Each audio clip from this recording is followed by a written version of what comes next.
Bonjour à toutes et bonjour à tous. Allez, on se fait une nouvelle mock draft parce que ça nous fait plaisir. Et aujourd'hui, on va s'occuper des Cardinals de l'Arizona. Il y a de quoi faire pour relever cette équipe. En plus, ils jouent dans une division quand même très compliquée avec les 49ers, avec les Rams qui ont été surprenants l'année dernière. Et puis Seattle avec un nouvel entraîneur. Et puis il faut jamais les négliger. Donc, les Cardinals, comment on peut faire pour les aider? Alors évidemment, voilà, on enregistre de début mars, il n'y a pas encore eu la free agency, forcément, les renforts qu'il va y avoir, ça va influencer la draft, mais bon, on n'y est pas encore, donc on y va, on part sur la draft, et on y va avec le premier choix, écoutez, on y va sur Marvin Harrison Jr., le receveur d'Ohio State. On peut quand même considérer que les trois premiers choix, il y aura trois quarterbacks parce qu'il y a au moins quatre candidats. Oui, moi j'inclus DJ McCarthy dans les candidats. Donc allez, on va dire que les trois premiers choix, c'est trois quarterbacks. Et donc du coup, par bonheur, Arizona peut récupérer Marvin Harrison. Est-ce que j'ai vraiment besoin d'en parler? Il est grand, il est costaud, il court de bons tracés, il a des bonnes mains, il a suffisamment de vitesse. Enfin, en gros, il a tout ce qu'il faut. Ça serait vraiment une grosse surprise qu'il ne réussisse pas en NFL. Marvin Harrison Jr., le receveur pour Kyler Murray et Arizona. Les Cardinals sont en deuxième choix de draft au premier tour, c'est en toute fin du premier tour. Et donc là, ils y vont sur un gros besoin, et ce gros besoin, c'est au poste de cornerback, et on y va sur Ennis Rakestro de Missouri.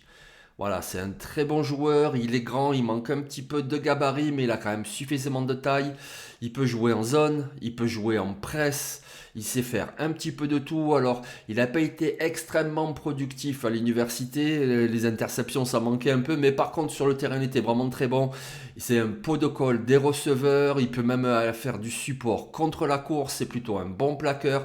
Même s'il devra prendre un petit peu de masse pour la NFL, mais voilà, il sait un petit peu tout faire. C'est vraiment le cornerback typique du fin de premier tour. Il y manque un tout petit peu, c'est pas Quinion Mitchell, c'est pas Terrion Arnold, mais c'est quand même un très très bon candidat.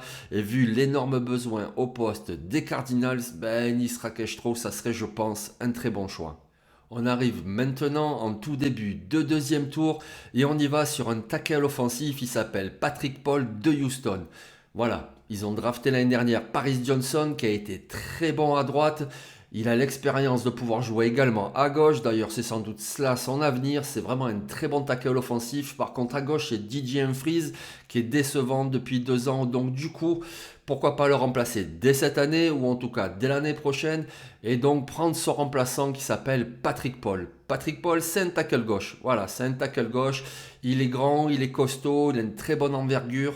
Il a beaucoup de mobilité. Il a été très bon en protection avec Houston. Alors je veux bien, Houston n'a pas rencontré les pass rushers d'Ohio State ou de Michigan, mais tout de même ils ont joué Texas, Kansas Tech, etc. Et il a vraiment bien tenu son rôle. Il est très bon en protection. C'est un joueur qui est très athlétique. Donc ça lui permet justement de faire le miroir des pass rushers, ça lui permet également de jouer en zone pour les systèmes de course, c'est-à-dire qu'il se déplace très bien, il peut passer d'un côté à l'autre, il peut même aller en avant pour bloquer un linebacker par exemple. Donc il est précieux, surtout en protection, il peut apporter quelque chose contre la course et ça pourrait être une très très bonne idée. Alors je parlais de mettre Paris Johnson à gauche, mais finalement Patrick Paul n'a toujours joué qu'à gauche, alors pourquoi pas essayer le rookie, même si on sait côté aveugle c'est toujours un petit peu tendancieux, mais on pourrait laisser Patrick Paul à gauche et puis Paris Johnson qui est très solide à droite et avoir une bonne paire de tackles offensifs pour les Cardinals. Alors Patrick Paul, pourquoi il est au deuxième tour et pas au premier alors qu'il a énormément de qualité? Déjà il est un petit peu plus vieux que la moyenne, il a déjà 23 ans, il aura 24 ans pendant la saison NFL, c'est sans doute ça qui le fait un petit peu glisser, et puis sans doute parce qu'aussi il vient de Houston, voilà, s'il avait fait ces mêmes performances à Georgia, il serait premier tour parce que vraiment Patrick Paul c'est un très très bon tackle offensif. Et petit détail marrant, Patrick Paul, en fait, il vient du Nigeria. Et puis, son grand-père était président du Nigeria. Voilà, petite anecdote. On arrive au troisième tour où les Cardinals ont deux choix, le 66 et le 71. Avec le 66, ils restent sur la ligne offensive, ils y vont sur un centre, il s'appelle Tanor Bortolini. Voilà, Tanor Bortolini, déjà il a été formé à Wisconsin, ce qui est un gage de qualité. Alors je sais, on dit tout le temps, il ne faut pas se coudre de helmet, non, bien entendu, mais il y a certaines universités qui sont spécialisées sur certains postes, ce qui veut dire que dans leur recrutement, ce qui veut dire aussi dans leur coaching staff, ils ont des gens qui sont voilà, spécialistes d'un type de position. Et à Wisconsin, la ligne offensive, ils savent faire. Voilà, je ne vais pas tous vous les énumérer, de Joe Thomas à Weinstein, à Tyler Bayadaz, etc. Tous les ans ou presque, ils nous sortent des joueurs pour la NFL. Donc là, on va se recentrer. Tanner Bortolini. Alors c'est un centre, alors, il peut jouer guard aussi, mais c'est plus un centre pour la NFL qui est plus dans le mode d'un Kelsey par exemple. Je ne dis pas qu'il aura le même niveau du super joueur qui vient de prendre sa retraite avec Philadelphie, mais c'est ce type-là de centre. C'est-à-dire c'est pas le petit massif très costaud, non, il est plutôt léger, tout est relatif, mais c'est plutôt quelqu'un d'un peu plus léger mais très mobile par contre. Il a encore montré là au NFL Combine où il est très athlétique, très mobile et donc du coup ça aussi c'est très intéressant pour la course par exemple. Il peut engager le ballon puis aller bloquer quelqu'un ou un système de zone, il peut se déplacer avec son guard pour les prises à deux, etc. C'est un joueur en plus très intelligent, comme je l'ai dit, très bien formé à Wisconsin et les Cardinals ont un gros besoin un poste de centre. Donc là, avec cette draft, si tu ajoutes Patrick Paul à l'extérieur et Bortolini à l'intérieur, déjà ça commence à resolidifier un petit peu l'ensemble. Deuxième choix, au troisième tour, on reste dans les tranchées, mais de l'autre côté du ballon, parce que là aussi, il y a un gros besoin. Je veux dire, depuis que DJ Watt est parti, mais même depuis que Zach Allen est parti, il manque vraiment quelqu'un. Alors, il y a des joueurs, Dante Steele a montré quelque chose, il y a Ledbetter, il y a Strong, il y a quelques joueurs de rotation, mais ça manque encore. Il faut rajouter à ce front défensif, et donc on y va sur Dwayne Carter qui nous vient de Duke. Dewan Carter, voilà, c'est Monsieur Duke parce que à l'université de Duke, il a été extraordinaire depuis 2-3 ans. C'est vraiment le capitaine, le leader de l'équipe, pas seulement de la défense, de l'équipe. Vraiment très très bon joueur. En plus, après la saison, il a été très bon au Senior Bowl, il a été bon au NFL Combine également. Alors oui, ok, je sais, troisième tour, peut-être il sera plus tout à fait disponible. Écoutez. On va dire qu'il est à peu près dans cette zone-là. Et puis de toute façon, les Cardinals, comme vous allez le voir, ils ont énormément de choix de draft. Donc c'est possible aussi qu'ils en donnent un quatrième, un cinquième pour remonter un tout petit peu. Pour l'instant, on ne s'occupe pas de ça. On va parler du besoin. Et donc Dwayne Carter à 71, de toute façon, il ne devrait pas être très loin de là. Parce que la position de defensive tackle, c'est pas la première sur laquelle les franchises se ruent. Donc il sera peut-être disponible. Et Dwayne Carter au Cardinals, ça ferait vraiment beaucoup de bien. Un defensive tackle qui est bien dans le pass rush, qui apporte aussi un petit peu pour la course, mais voilà, il peut mettre de la pression depuis l'intérieur et ça, les Cardinals en ont besoin. On arrive au choix suivant qui est le choix 90 et là ils y vont sur linebacker, il s'appelle Curtis Jacobs de Penn State. Il faut ajouter un peu de profondeur à ce poste de linebacker, surtout depuis qu'ils essayent de déplacer Zaven Collins vers l'extérieur. À l'intérieur, il n'y a plus grand monde. Il reste Kaiser White et puis il reste surtout des joueurs qui sont en fin de contrat. Comme je l'ai dit, voilà, il faut attendre aussi la free agency, voir ce que ça va donner, qui vont re-signer, qui vont signer. Mais pour l'instant, au poste de linebacker, il manque quelqu'un, alors pourquoi pas Curtis Jacobs. Curtis Jacobs, voilà, c'était un phénomène quand il est arrivé sa saison freshman. On s'est dit, waouh, voilà, le futur linebacker du premier tour parce que vraiment il avait tout. Et puis finalement, il a fait une saison un peu en dents de scie. Et puis voilà, le bon joueur, mais pas plus. Il n'a pas eu le développement qu'on espérait. Mais ça reste quand même un joueur intelligent, un joueur qui a de très bonnes qualités athlétiques. Et franchement, au pic 90, il est toujours disponible. C'est vraiment un très bel ajout pour une défense. Surtout qu'on le sait, la défense des Cardinals a été catastrophique contre la course l'année dernière. Donc rajouter un linebacker comme Curtis Jacobs, ça ne peut que aider. Le choix suivant, c'est le choix 103. Et on reste en défense et on y va avec Mohamed Kamara, qui est un pass rusher, un edge de Colorado State. Voilà, Mohamed Kamara, ça fait 2 ans qu'il est hyper productif, qu'il sac tout ce qui bouge. Alors certes, c'est pour ça qu'il est disponible en 103, c'est qu'il sac tout ce qui bouge dans une conférence, on va pas dire mineure pour pas être comme ça péjoratif, mais c'est sûr que c'était pas face à des adversaires de Big Ten ou de SEC. Et puis Mohamed Kamara, il manque un petit peu du gabarit idéal. Voilà, on le sait, la taille, la longe, ça peut servir également, mais il a beaucoup d'explosivité. Il a encore montré au NFL Combine, il a un jeu plutôt puissant, face à des adversaires, ok, ça sera pas comme en NFL, mais voilà.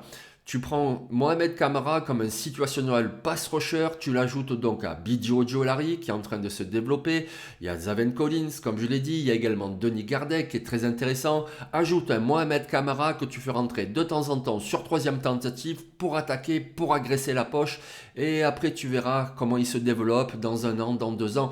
Mais déjà pour cette année, tu ajoutes un petit peu de rotation pour aller mettre la pression, et Mohamed Kamara, c'est vraiment un joueur intéressant pour ça. Le choix suivant, c'est le choix 137. Et les Cardinals, je les verrais bien aller sur un autre Titan parce que Trey McBride a fait une très bonne saison. Mais on le sait, l'entraîneur Gannon qui vient de Philadelphie a vu ce que ça pouvait apporter d'avoir 2 bons Titans, etc. Donc pourquoi pas en ajouter un. Alors cette année, la QV, elle n'est pas extraordinaire. Et à 137, ben, tu peux récupérer un Jared Wiley.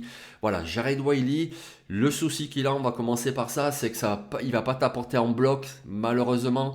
Même si on va le faire travailler, et puis peut-être qu'il va se développer, mais c'est pas un très bon bloqueur. Par contre, il est très grand, et c'est une nouvelle cible pour Kyler Murray, parce que là, il est très productif, c'est un très bon receveur. C'est pas quelqu'un qui change très bien de direction, mais par contre, il fait son tracé, il récupère bien le ballon et il avance encore un peu. C'est une nouvelle cible pour Kyler Murray, donc tu ajoutes Marvin Harrison au poste de receveur, tu ajoutes Jared Wiley, et l'attaque peut-être elle va commencer à prendre son envol avec ceux qui restent à côté. Il y a quand même 2-3 joueurs intéressants, je l'ai dit, comme Trey McBride, comme Michael Wilson, comme Rondale Moore, et donc du coup tu peux développer un petit peu cette attaque. Donc pourquoi pas Jared Wiley, le Titan qui nous vient de TCU, qui était passé par Texas, mais qui vient là de cette année de TCU. On arrive au choix 161 et on continue sur la ligne offensive. Et ouais, il y a vraiment besoin. Donc on a fait un tackle, on a fait un centre. Et bien on va ajouter un peu de profondeur au poste de guard. Et on y va avec Sataoa Lomea. Voilà, c'est un joueur qui nous vient de Utah. C'est un joueur, il n'a rien d'exceptionnel, mais par contre il est très solide. Il a montré en conférence Pac-12 qu'il savait très bien tenir sa place.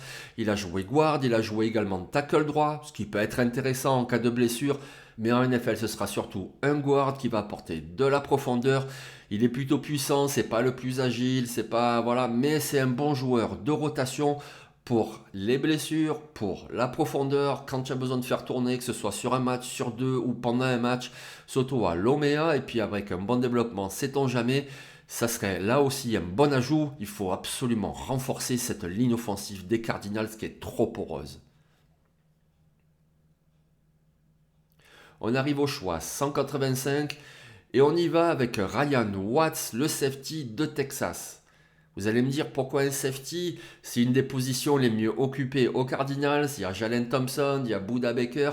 Mais en fait, on est au choix 185, donc Ryan Watts, oui, c'était un safety, mais c'est surtout un joueur très athlétique. Et qui dit defensive back, qui dit très athlétique, ben équipe spéciale déjà, ben oui, il ne faut pas la négliger, c'est toujours très important. Les defensive backs ont le gabarit idéal pour jouer en équipe spéciale, surtout s'ils sont très athlétiques, et c'est le cas de Ryan Watts. Donc du coup, à 185, tu prends un joueur qui peut t'apporter un peu de rotation, que ce soit dans un match ou si blessure, et qui va t'apporter en équipe spéciale. Du coup, moi, ça me paraît un choix très malin. Et pour finir cette draft où il y a 150 choix de draft, je me suis dit bon ben allez, pourquoi pas parler d'un punter, et on va parler de Tory Taylor, le punter d'Iowa. Enfin en parler, qu'est-ce que vous voulez que je vous dise? À part qu'il a une jambe très puissante et qu'il punt très très bien. Justement, ils ont un petit problème au niveau du punter à Arizona, alors pourquoi pas y aller à la draft en prenant un punter, il s'appelle Tory Taylor de Iowa. Donc je vous remets les choix qu'on a fait aujourd'hui. Marvin Harrison Jr., le receveur d'Ohio State. Ennis Rakestro Jr., le cornerback de Missouri. Patrick Paul, le petit-fils du président du Nigeria, l'offensive tackle de Houston. Le centre très mobile, très athlétique, Tanor Bortolini de Wisconsin. Le pass rusher depuis l'intérieur, le defensive tackle Dewan Carter de Duke. Curtis Jacobs, l'athletic linebacker de Penn State. L'edge rusher qui manque un peu de taille, mais alors qu'est-ce qu'il est bon, Mohamed Kamara de Colorado State. Jared Wiley, un tight end spécialisé en réception qui nous vient de TCU. Un guard offensif, Sataoa Lomea, qui nous vient de Utah. Ryan Watts, un safety très athlétique qui apportera de la rotation et en équipe spéciale. Et enfin, un punter, Tory Taylor, de Iowa. Voilà, j'espère que cette mock draft vous aura plu. On s'est occupé des Cardinals de l'Arizona. Moi, je vous donne rendez-vous très bientôt pour une nouvelle mock draft complète d'une autre franchise NFL. Allez, ciao.